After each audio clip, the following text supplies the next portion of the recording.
Hi bayi! Isa ka ba sa mga nakapansin sa Infinix Hot 9 sa Shopee o Lazada? Kumusta naman kaya ang performance nito bilang isang entry-level phone? Camera, video quality, battery, priced? If you want to know more, let's unbox Infinix Hot 9.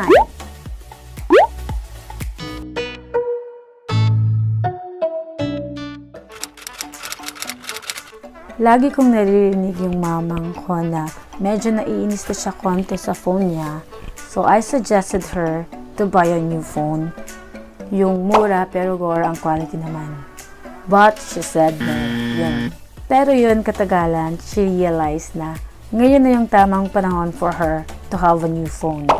Kaya, binigay niya sa akin yung kapangyarihan para pumili ng bago niyang phone. Naganap ako sa Shopee at Lazada at isa sa pinaka-affordable na phone na nakita ko is Infinix. Don't get me wrong, but yung cellphone brand na Infinix, does not ring a bell. Hindi siya masyadong kilala dito sa lugar namin. But, I did my research and mukhang okay siya na phone. Mostly na nakikita ko sa YouTube is review ng Infinix Hot 8. Pero nung mid-year sale ng Lazada, I found out na mayroon silang bagong phone which is Infinix Hot 9 at Infinix Hot 9 Play. Medyo nagdalawang isip ako alin sa dalawa yung pipiliin ko, but I end up ordering Infinix Hot 9. Yes. So again, ito na yung box. Ito. I ordered it again from Lazada and sobrang bilis ng pagkaka-deliver niya. It only took 7 days from NCR to Zamboanga del Sur. Lalo na sa panahon ngayon, yes, sobrang bilis na nun. And Ninja Van nga ulit ang nag-deliver nito and I asked Kuya if pwede ko bang buksan muna bago bayaran, and luckily, he agreed naman. Okay, so nilagay ko ulit yung phone sa loob kung paano ko siya nakuha kanina. Binalik ko siya ng ganon para you will have an idea kung ano yung makikita nyo kapag in-unbox nyo siya. Ganon. So, if you open this one, ito ang tatambad sa harap mo, yung ganito. Yung phone na naka-bubble wrap. Tanggalin natin.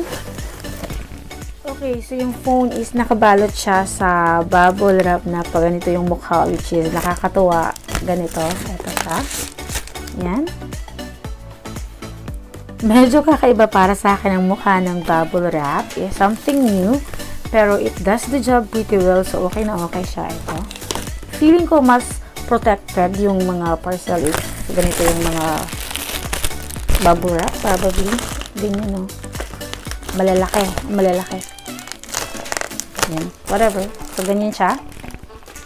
Tapos, you will have new phone.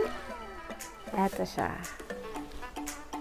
And paalala nga pala, kailangan yung maging maingat sa pag-open ng box na ito kasi baka mangyari sa inyo yung nangyari sa akin kanina. So, pagdating ko sa bahay, binuksan ko siya ulit. And medyo mahirap kasi siya buksan ganito. So, pinilit ko.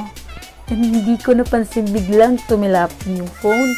And luckily sa table ko siya inopen, so hindi mataas yung pinagbagsakan niya. And then ngayon na nagbasa ako ng mga comment or nagbasa ko ng review dun sa Lazada, I realized na hindi ako nag-isa besh. There is also a same case na ganun din pagbukas, biglang tumilapan yung phone. So yun, kailangan nyo lang mag-ingat. Just a reminder.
what you're seeing right now is yung back camera quality naman ng phone.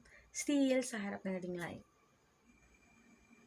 So, kung mapapansin nyo, ito yung front camera niya, yung video quality niya is, bali parang automatic na siya na may filter. Kaya, yun, sobrang nakakaganda. If that's what you're aiming for, then go for it. Pero, those person who wanted more natural, yung alam mo walang filter na look, then mukhang hindi siya okay kasi wala kang option na tanggalin yung filter niya or something like that. Yun. Pero sa akin, okay siya, besh. O, diba, besh? Ang ganda mo, besh. Yung mga pagkakataon na feeling mo, bakit pangit mo?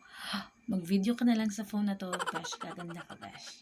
So, if you're coming from carry boom boom na phone naman, then this is something which you can consider. And actually, ito siya, okay din siya gamitin for mga online classes. So, very affordable phone and good quality naman. Pwede din siyang gamitin as secondary phone if you want. Pasok sa mga best. In conclusion, I think you will get more than what you paid for with this one. Thumbs up. On the other hand, medyo mahaba-haba na ang video na ito. So, I think I will make another in-depth review regarding sa camera department ng nito, Infinix Hot 9. If you haven't subscribed to my channel yet, subscribe na kayo and give this video a thumbs up if you think this one is informative. So, murag dito naman akong video. See you in the next one. Bye!